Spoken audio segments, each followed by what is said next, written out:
Hello everyone, this is G and I'm back with the second video of the day, or I guess night now. It's like almost 8 o'clock here in New York City. I hope everybody is well. This is another sort of spur of the moment video, but I'm actually in a much calmer and more positive headspace than I was when I made the video about Tom Taylor.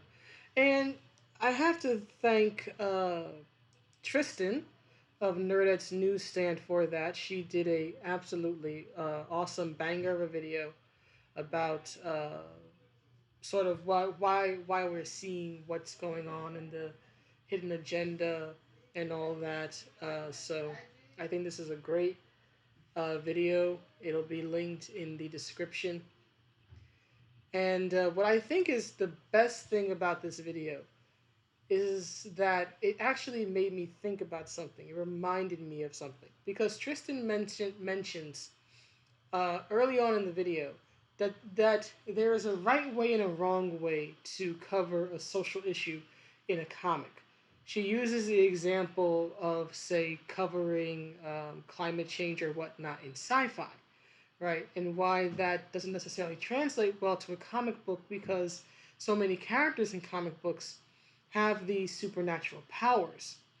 And then in the comments, I believe it was an individual named Samuel, he brought up the fact that there was the comic in the late 1990s, Superman Peace on Earth, where Superman does try to tackle a very serious social issue, world hunger. And then that comic actually shows the very real world issues like corruption and poisoning of the food and all this other stuff that Superman would run into that would actually make it impossible even for him to be able to solve something like world hunger. But all of this sort of discussion in the video and then the discussion and debate in the comments reminded me of a wonderful TV show, wonderful cartoon from the 1990s by Disney of all things that actually tackled social issues, tackled them consistently as part of its main themes, and did it well. And that show is Gargoyles. One of my favorites, if not my favorite cartoon of the 1990s. And probably the best thing outside of the outside of the Disney princess film renaissance of the 1990s that in my opinion Disney did. I'm not going to front, I'm a huge Gargoyles fangirl. But the reason why I bring this up is because Gargoyles actually did have, I mean, overall, it dealt with themes like discrimination and fitting in, right? And forgiveness and all of this other stuff, death, all that type of stuff. It always had a lot of, just uh, themes regarding the human condition as an integral part of the show. And one of them was, discrimination, not fitting in, being discriminated against, in particular the gargoyles being feared by humans. And there was one episode in season 2, I think it was the New Olympians, where Elisa's sort of on the flip side, and she's judged harshly by the New Olympians, were kind of like ancient gods or godlike creatures and whatnot, uh, because she's human. Not because she's a certain type of human, right? A brown-skinned human or anything. Just the fact that she's human. They're like, we don't want you here. But anyway, outside of all that, they actually did. There was one episode you can see the name of it here that actually really did tackle a very serious issue of the time and an issue that is still around, which is gun safety, not gun control, because the episode never advocates for any political position as regards the ownership, right, of guns one way or the other. And Elisa, being a police officer, she is allowed to have a gun, right? But it's about gun safety. And the episode is called Deadly Force. If you've never seen the episode or you've never seen Gargoyles, go sign up for Disney Plus or find other ways to watch this episode or to watch this show because honestly, it is amazing. Right? It's, in my opinion, just a modern classic, which sadly never quite got its due. It really should have been a much bigger hit than it was. But then again, it's one of those things that it's like if it had been a bigger hit, maybe it wouldn't. Maybe the quality wouldn't have been as good as it was. But anyway, back to the point. The point is that Gargoyles addressed the issue of gun safety in a way that made sense for the series itself, right? If you've never seen the episode, what happens is that Elisa gets accidentally shot by the big greenish looking gargoyle carrying her in some of these photos named Broadway. Broadway is he's just woken up in the modern world of the mid 1990s, so everything is new to him, right? So he takes a liking to old westerns, old movies, and like a child, he thinks, a gun is a toy. So he goes to visit Elisa one day and he notices her service pistol, which she has carelessly left hanging in on like a coat rack or whatever it is. So he goes to play with it. He accidentally fires it and he ends up shooting her, and she almost dies of blood loss and whatnot. And then there's sort of a subplot of the lead male of the series, Goliath, wanting to get revenge because he's under the impression that the shooting was intentional, that was more or less a hit uh, put out by a mob boss that Elisa was trying to get sent to prison, one Tony Dracon. And it's a great episode.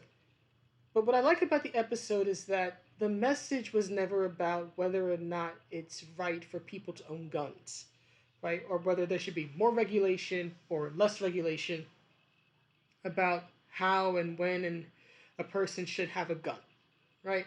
It was about gun safety. Even at the end of the episode, which we see here, when at least I think that's part of the end of the episode. Maybe it's somewhere in the middle. I don't know. But there's the end of the episode where the gargoyles come visit her, and Broadway apologizes, and he says that he shouldn't have been playing with her gun, and Elisa admits that she was too careless in where she left it. Right. The episode always stayed focused on the fact that the issue was that the gun was unsecured. It was, just wasn't stored properly. Is what I'm trying to say.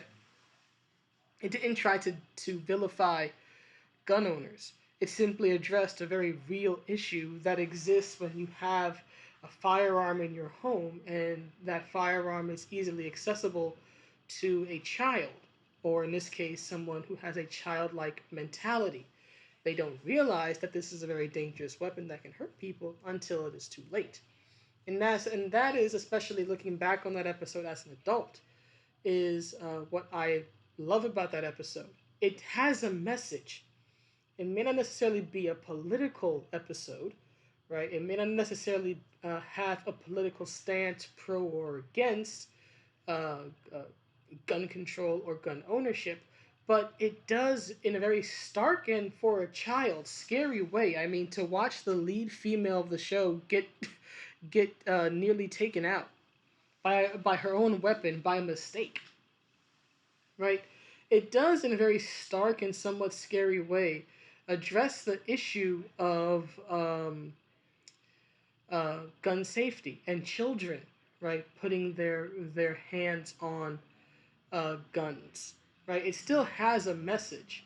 I think that for some people who have this pro political argument, I think that they sometimes are of the opinion of if a if a piece of creative work, whatever it is, a comic, a TV show, a song, whatever it is, a cartoon, doesn't have an overt political stance, then it must not have a message. And that's not true. A work doesn't have to take a political stance to have a message about what is going on in the world. In fact, I would argue that many of the most enduring works uh, were more social commentary. This is not to say that they can never be political commentary. There are plenty of works that are very much political commentary or critique of the ruling class or those in power. But some of the most enduring works are social commentary because that impacts us all, right? For example, crime. There's a reason why so many superheroes fight crime because crime is a universal social ill. It's not something that happens to Republicans or the Democrats or the independents or the apoliticals or anything else. It's an issue we all, for better or worse, have to live with. Is it an issue that gets politicized? Yes. But is it a political issue in and of itself? No.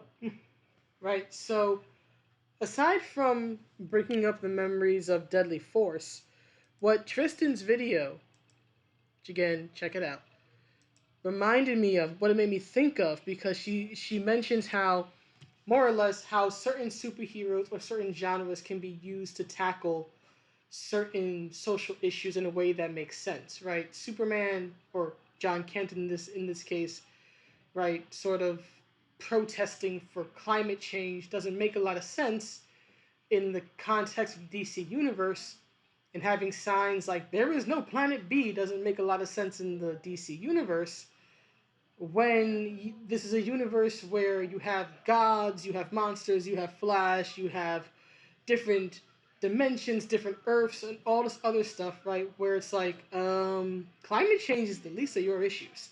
And there's more than one Earth people can like live on, and all this other stuff. It just doesn't make sense for the world that DC has created within its pages, right? But I was thinking, and this is actually partially why I brought up Gargoyles Deadly Force, outside of just to totally fangirl over it. Part of the reason I brought it up is because, given that John Kent is supposed to be a younger, more hip, more modern Superman, right? Supposed to be a Superman for like the modern day teenager, right? Whereas his father, the traditional Superman, will appeal to older individuals, right? John's supposed to be young and he's in love and he's 17 and all this other stuff. Well, given his supernatural abilities, right, in particular invulnerability and whatnot, unless there's kryptonite around, wouldn't it make more sense, especially if Tom Taylor wants to write a story about Superman addressing a social issue that impacts people, it impacts in particular young people, right? Because all the people here protesting are young, right? So wouldn't it make more sense actually for him to write a story, assuming he could write a good story, that is, but just when you're like batting around ideas, wouldn't it make more sense to actually write a story, say, around a school shooting, right? Or some sort of a workplace shooting, or some sort of, just shooting out in the public or in a school or in a workplace or anything like that. Because that's something certainly that a lot of kids today have to live with, a real, I don't want to necessarily say fear, but it's not something that is all that rare anymore, right? It's not to say that it happens all the time, but it happens enough, you know what I mean? And it's just a reality and a possibility that sadly young people, and even those of us not so young, have to live with. It's a possibility I have to live with, working in a university, especially given the office I work in, right? And children have to, teenagers have to live with that possibility, and especially for kids of my generation, right? Columbine, defined is like the definitive school shooting in our minds. But even years prior to that, right, you had songs on the radio that touched upon that topic. In particular, Pearl Jam's "Jeremy," right, which is about a young child who's picked on in school and he ends up shooting himself, right, and the music video at the time was very controversial, understandably so, and all that stuff. So that's a theme, right? School violence, school shootings, that I think would make a lot more sense for a character like John Kent Superman than this does. Because a school shooting, or at least protecting people from, a school shooting, right? Deflecting the bullets, absorbing the bullets, saving lives. That is something that is uh, much closer in, say, theme, right? That would be a bit more action oriented than, say, trying to strike for climate change, right? But that's an issue that John Kent, with his abilities, could directly address. And you could still put in, a social message if you choose about, making schools safer, or, dealing with mental illness issues with kids, or, trying to, find ways to make sure that very mentally disturbed people who have a homicidal urge don't get their hands on firearms and whatnot. There's actually a lot of ways you could tackle that, and that would make a lot more sense. That's something I think that would fit a character like John Kent better, right? Than uh, this. I can't think of the term. You could even have a scene with, maybe John and Clark talking, right? Clark talking about, how he's had to, stop criminals and all this other stuff, and you can have John like, yeah, Dad, you deal with criminals. I have to deal with, classmates who may, try to shoot each other or shoot up a school, right? So it's kind of like a similar theme of like crime and violence being visited upon a largely innocent population, but it's different enough to not feel like the same story, if that makes any sense, right? Street violence and a school shooting are not exactly the same, but they're similar enough to fit in a comic book, right? And I think it's something that even again us older heads could relate to because we grew up in a youth culture where there was a big school shooting, and the schools, at least the schools I went to, started taking measures. They would check your backpack, or you had to wear a see-through backpack, or they'd make you empty your pockets. You couldn't wear a trench coat, and all this other stuff, right? So I think it's actually a story that, if written well, could have that sort of like cross-generation appeal, because school shootings are this very are this tragedy, right? Are this shared tragedy that two generations, right? The modern generation and the generation, say, I came from, or even a bit of Gen X, right? We often seem to be at odds with each other, and perhaps that's normal, right? As one generation ages out and gets older, and the new generation comes in. But this is uh, a a societal ill and a societal problem that all of us, in one way or another, whether implicitly or or explicitly, whether directly or indirectly, have been impacted by. Whether we've been in a school, whether we've been stuck in it, whether we know someone, whether just see it on the news, right? It is this thing that have touched us all.